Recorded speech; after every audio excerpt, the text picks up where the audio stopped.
Okay, good morning everyone. I cannot hear any one of you. Good morning everyone.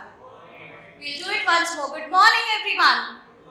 Great. My name is Swapnali and on behalf of Redhat, OpsMx, 𝐾𝐈𝐠𝐲, Last9, Devtron, Sunfire Technologies, Thales, Lucidity, Buildpiper and ProgressChef, I welcome you all for this exclusive event on second edition of DevOps Conclave and Awards. First of all, thank you so much all of you for supporting us and joining us for this event today. And we'll get started quickly with our opening speaker, that is Mr. Vinay Vijay, who is VP of Engineering at 𝗘𝗱𝗶𝗁𝗃𝐽.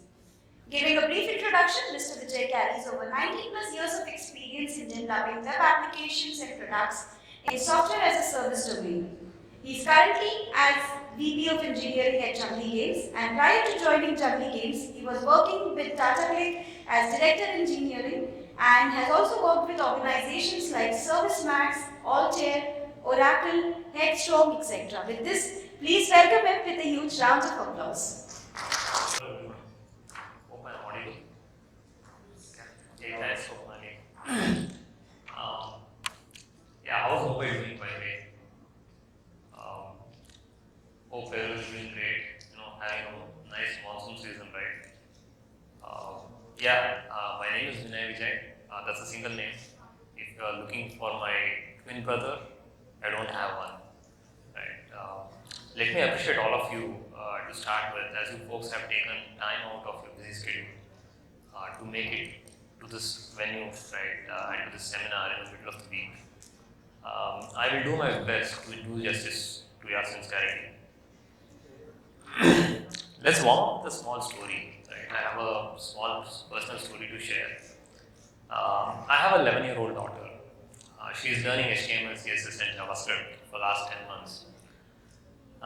She created a website for her dance institute. We all know that creating web content is one thing, but taking it live is a completely different thing. To make website live, we need people need to understand concepts like browser, HTTP, DNS, web server, etc., etc., etc. I was wondering how I will make my daughter understand all these concepts. And not only those concepts, once someone understands the concept, there is a bunch of steps that needs to be done, right?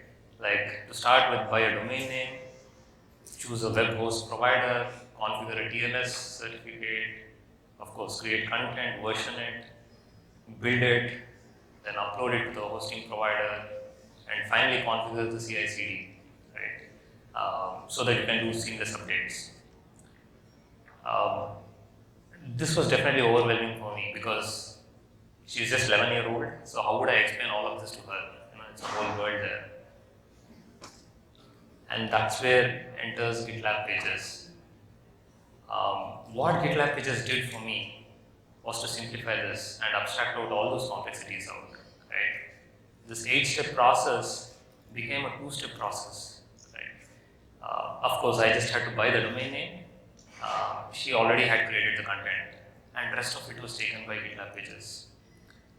Because GitLab Pages is already a web host. It is having it integrates with Let's Encrypt for TLS. It's a version control. And the last 3 steps, which is around the build, deploy, and configure CI/CD, is taken up by GitLab Runner. And all of this is open source, by the way, right? This is the primary goal of DevOps. And I just wanted to start with the story because to give you a live example of how DevOps can streamline and automate software delivery and infrastructure management processes, right? And how it leads to faster, reliable software development and deployment, right? So has the goal been met here? Of course, yes. I didn't have to explain all of those concepts and nuances to my daughter, and she's happy, right? Having started with the story, let's come to the serious business, right? Let's see what is the size of this market opportunity that has brought us all together to this seminar. As per this market research, this is a massive growth. If you can, I don't know if the numbers are visible. Yeah, as of this year end, DevOps industry is going to be $11 billion. That is billion with a big B. And in another 10 years, it's going to be 5x that size. Now, for something to grow year on year, compounded at 20% is massive, right? I know for a fact that compounded growth usually tapers in percentages as the time goes by because of the larger base effect.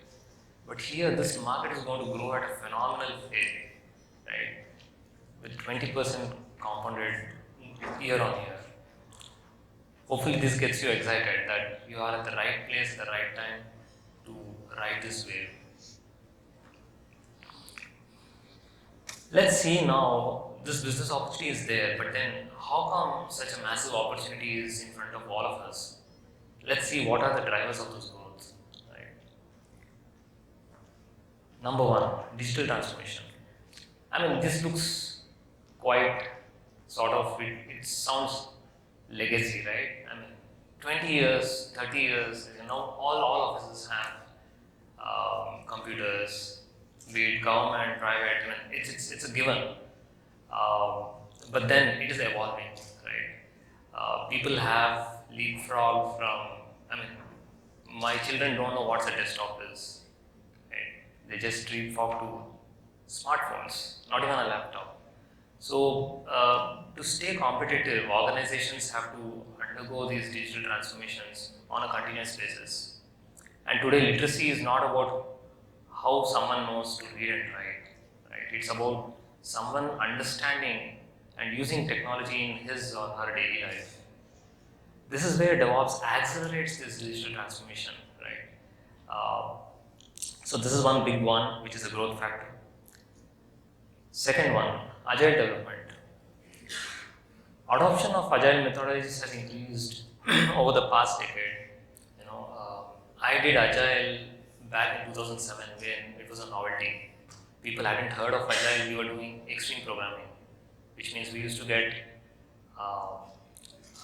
requirements in the beginning of the day, and then evening we used to ship the requirement, right?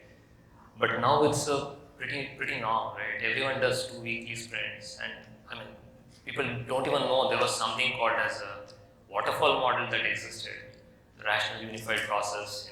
When I went to the Unisys building back in 2004, I saw those big waterfall, magnificent waterfall models, right? Where they have the dev cycle, which is going on for 3 months, then the test cycle goes on for the next 3 months.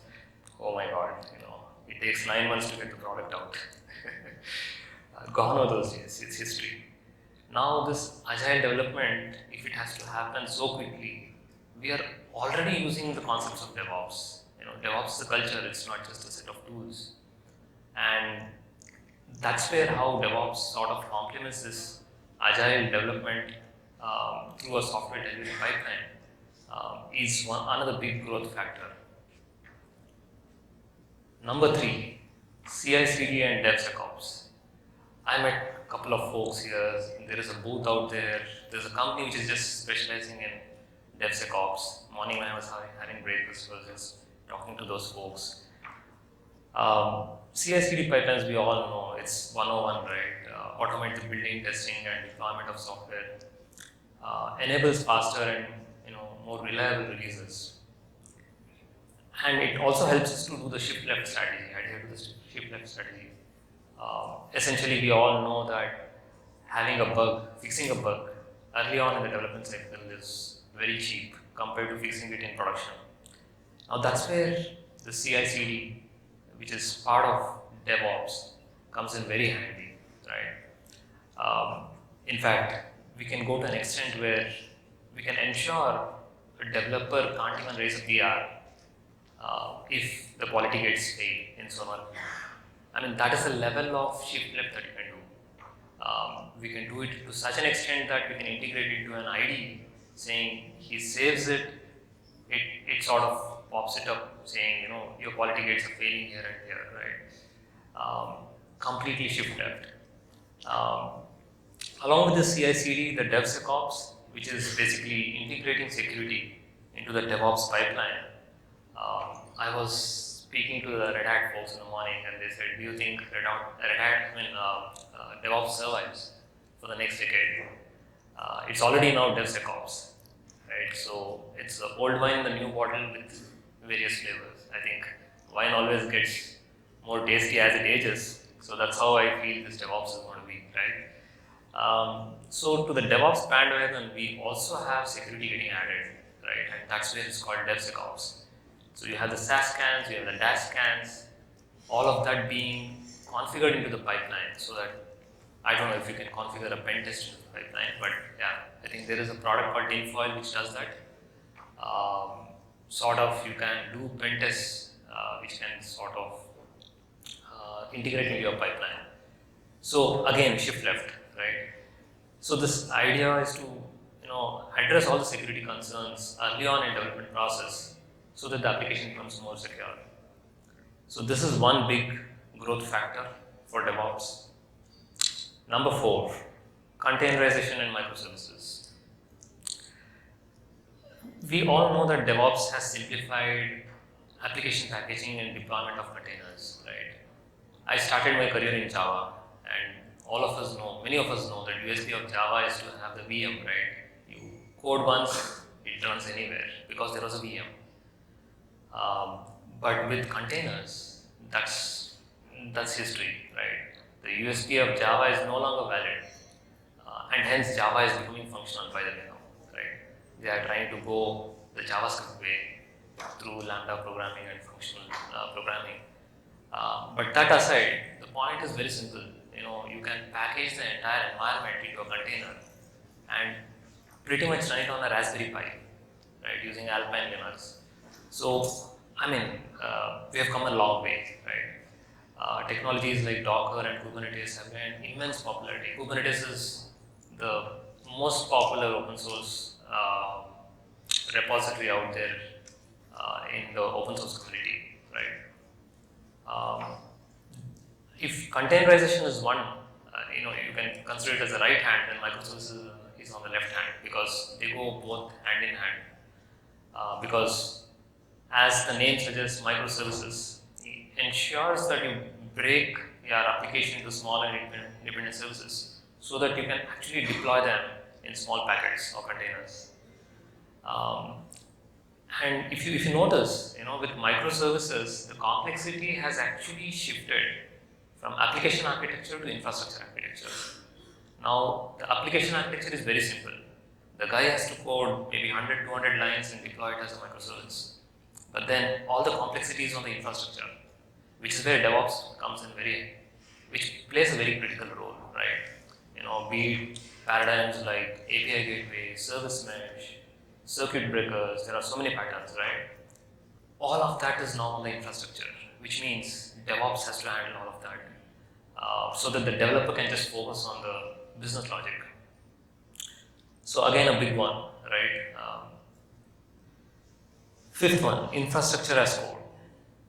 Again, about 5-6 years back, this was like a novelty. Now it's like more or less it's getting mainstream, right? Everyone knows Terraform, everyone knows Ansible.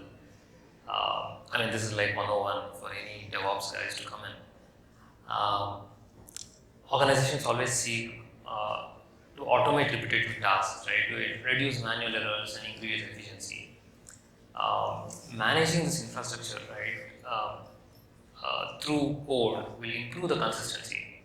Not only that, it will also help us to scale better, and it will lead to immutable architecture, right? Gone are those days when the developer used to say, it's working on dev environment, and the tester says, no, it's not working on testing environment. Because today we have immutable architecture through infrastructure as code. So you can spin up environments every day. Zero trust is all about that, right? One of the aspects of it is that you tear down the environments, you bring it up at will, and that's the beauty of infrastructure as code. Another big one, because not many organizations have fully adopted infrastructure as code yet, right? Number 6, the open source tools which make the DevOps ecosystem, right? we all know that innovation happens at a greater pace in open source compared to a proprietary environment. Because there is a lot of participation through community-led participation, essentially, which is a lot of kicks in that virtuous cycle, right? Examples like Terraform, Argo CD, and many more cloud-native technologies are following this trend. Red Hat, who is a partner today, bases its business, if you know for it, on only open source upstream projects. So, which means they derive their base from an upstream project. So that's the power of open source tools, and this is again leading to a very big growth for DevOps. Number 7, remote and hybrid workplaces. Right? COVID-19 happened, and it showed us on a positive side that remote work is possible at a scale globally. Right? Many companies are adopting to remote hybrid workplaces. Of course, companies went to one extreme, they come back to another extreme. They are finding their sweet spot somewhere in between. But the point that I am trying to drive here is this is sort of emphasizing the need to have more remote-friendly DevOps practices. Right? You have companies like GitLab, Atlassian, Zapier, who have leveraged DevOps to have a fully remote workplace environment for their employees, and in fact, they are positioning it as their EVP for the prospects, right? So that's the power that the DevOps can give as a foundation and an USP for employees who can join such companies, right? Yeah, competitive advantage, right? So again, when I say competitive advantage, just for the business, right? Now, DevOps would be that fabric, the underlying fabric on which a lot of business competitive advantage can be derived. For example, Twitter reduced their downtimes by 80%, improving their CSAT scores. Right? Salesforce increased their CSAT scores by 15% due to regular product updates. Adobe also reduced defect rates by 90%, which led to a better product quality. I mean, these numbers that I'm quoting are in public domain. You can Google them, you will get it. But the point I'm trying to make is all of this was made possible because of adopting those DevOps practices. Number 9, adding or tying to the previous point is about the measurable benefits. Any DevOps practice has to be quantifiable, right? And that's where Google put its thinking hat about 6 years back, and they formed a DORA team, right? And came up with the DORA metrics. Many of you might know what DORA metrics is. Essentially, those are the 4 metrics that I have just mentioned there. It's deployment frequency, how fast you deploy, what is the frequency at which you deploy, is one of the, and basically these measures help us sort of gauge the performance of software development team. Very hard thing to quantify because software, as we all know, is an abstract thing.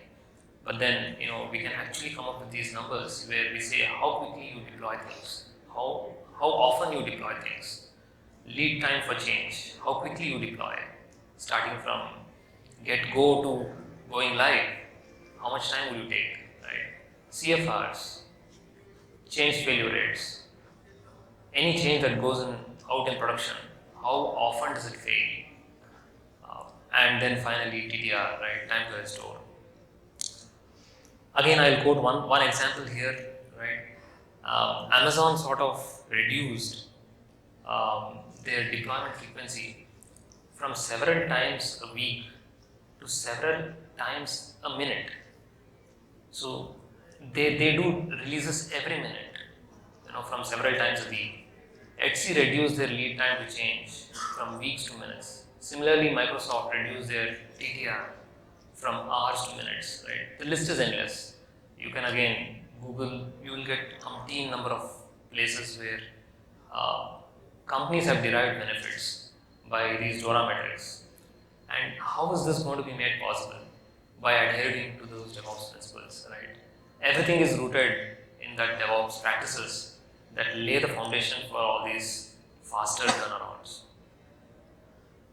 Last but not the least, governance and compliance, right? Today, meeting regulatory and compliance requirements through automation and traceability has become a very big step, because gone are those days where you would get an auditor come to the office every quarter, every 6 months, and he would audit for a week or two, and then raise the red flag saying these are the non-compliance, and then he would again revisit after some time. Today there is a trend where DevOps and the GRC domain, GRC when I say governance, risk and compliance, is sort of getting alloyed, right? And there are startups like Redhat, Sprinto, Scrut Automation, who are actually sort of leveraging this marriage between DevOps and GRC, right?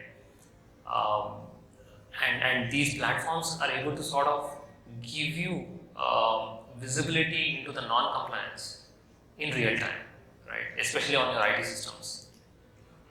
So again, a very big trend, very important trend, with so much of regulatory laws kicking in, right? From GDPR, SOX audits, and so on and so forth. This becomes very imperative, not a core competency for many companies, but they need to get ring-fenced, otherwise they are out of business, right? So these are the top 10 trends which I feel will sort of top 10 drivers, right? Which I feel would sort of enable that growth that I showed you, the 5x growth over the next decade. Now let's look at what are the top trends. Now there is a distinction, right? When I say drivers, growth drivers and trends, there is a distinction between the two. There is a overlap, but then it doesn't have to be the same, right? Not every trend can lead to growth. Some trends can fizzle out, right? And if it doesn't fizzle out, you have to play a catch up with the trend. So I'll make it quick.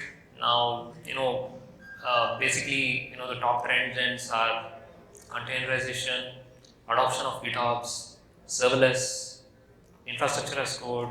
Again, the same thing on microservices architecture.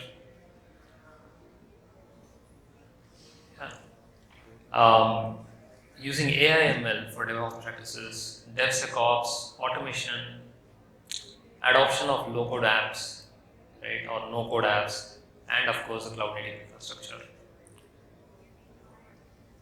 Now, I'm just going to take 2 more minutes. I think the last bit is, I'm just keeping exciting bit for the last, the Gen AI in DevOps, right? No talk is complete today without generative AI, right? This is the new fad in the industry. Everyone is talking about it, including a chaiwala, right? Look at that, right? Genuinely pure tea enhanced with AI, adrak and elaichi. My daughter claims credit of introducing ChatGPT to me, right? Surely it has taken the world by storm. But let's see what Gartner says, right? Gartner says that Gen AI or ChatGPT, which is an instance of Gen AI, is at the peak of hype cycle, which means it has to fall through the trough of delusionment before it can climb into the productivity or the plateau of productivity, right? So, but the question that all of you have to ask yourself is, do you want to miss this trend, or do you want to ride it and get the first mover advantage? Again, size of Gen AI seems very small as of now. It's about $1 billion, but then look at it at 2032, it's going to be 22 billion.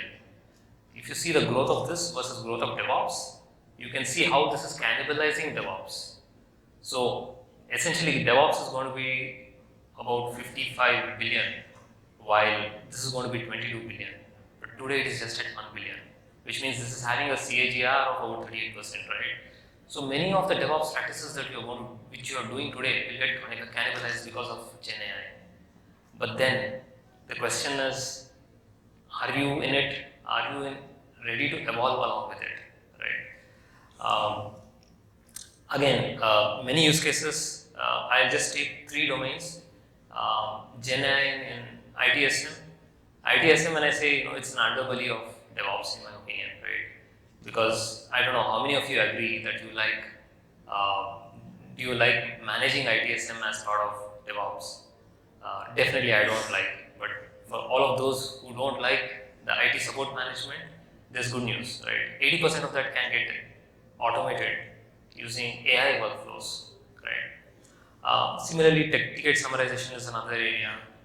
Knowledge search, we can talk about it offline, I think, but I'm just going to quickly run you guys through this. Then Gen AI in cybersecurity, right? How it can mitigate risks, threats, how it can reduce the toil or the pain, right? When I say reduce the toil, assume it this way, right? When you are able to deploy applications, can you automatically generate the security policies as part of the deployment and send it, right? That is what is about, reducing the toil. Scaling the talent. We don't have an army of security experts in all our organizations, right? There is one or two of them. But then security is done and handled and mitigated day to day by engineers, by the admins, by the network folks, right? The networking folks. How are you going to enable them? We need to scale the talent. That's where Gen AI can come in handy, right?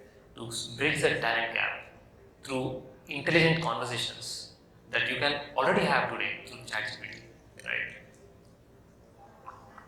Last but not the least, again, Gen AI in IAC, right? I'm not sure if I can share the screen. Okay. Yeah, so this is ChatGPT. I've just logged in ChatGPT. Let's see how good it is in generating the infrastructure as service code. I'm just trying to ask ChatGPT to generate VPC subnets and routing table.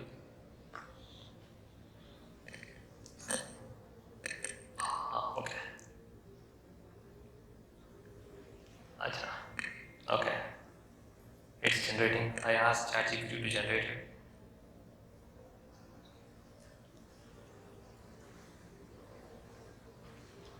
Amazing, is it? Julie Moore of Forrester has said that Gen AI can be a great tool or an aid for all of us to generate the first draft. Now that first draft can be a document, it can be a code like this, it can be, I don't know, it can be anything. It can be an art. So I just leave you with this thought. Thank you everyone.